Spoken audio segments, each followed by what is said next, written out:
بسم اللہ الرحمن الرحیم۔ شروع اللہ کے نام سے جو سب پر مہربان ہے، بہت مہربان ہے۔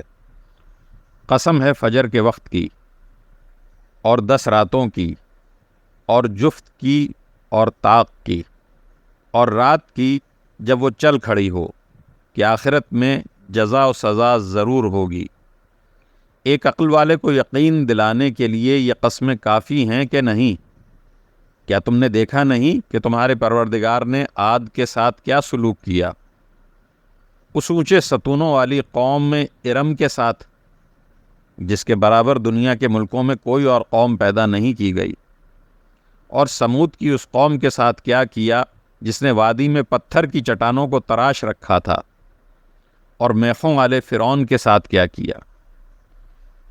یہ وہ لوگ تھے جنہوں نے دنیا کے ملکوں میں سرکشی اختیار کر لی تھی اور ان میں بہت فساد مچایا تھا، چنانچہ تمہارے پروردگار نے ان پر عذاب کا کوڑا برسا دیا۔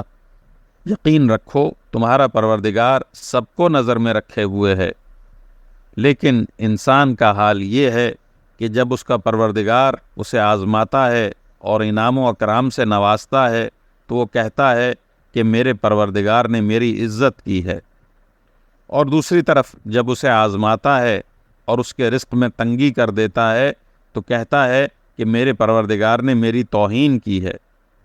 ہرگز ایسا نہیں چاہیے۔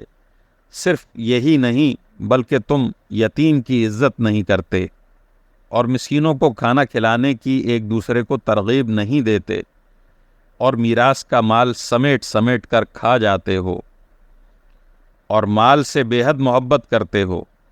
ہرگز ایسا نہیں چاہیے جب زمین کو کوٹ کوٹ کر ریزہ ریزہ کر دیا جائے گا اور تمہارا پروردگار اور قطاریں باندھے ہوئے فرشتے میدان حشر میں آئیں گے، اور اس دن جہنم کو سامنے لایا جائے گا، تو اس دن انسان کو سمجھ آئے گی، اور اس وقت سمجھ آنے کا موقع کہاں ہوگا؟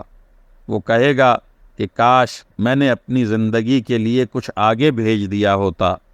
پھر اس دن اللہ کے برابر کوئی عذاب دینے والا نہیں ہوگا، اور نہ اس کے جکڑنے کی طرح کوئی جکڑنے والا ہوگا۔ البتہ نیک لوگوں سے کہا جائے گا کہ اے وہ جان جو اللہ کی اطاعت میں چین پا چکی ہے، اپنے پروردگار کی طرف اس طرح لوٹ کر آ جا کہ تو اس سے راضی ہو اور وہ تجھ سے راضی، اور شامل ہو جا میرے نیک بندوں میں اور داخل ہو جا میری جنت میں۔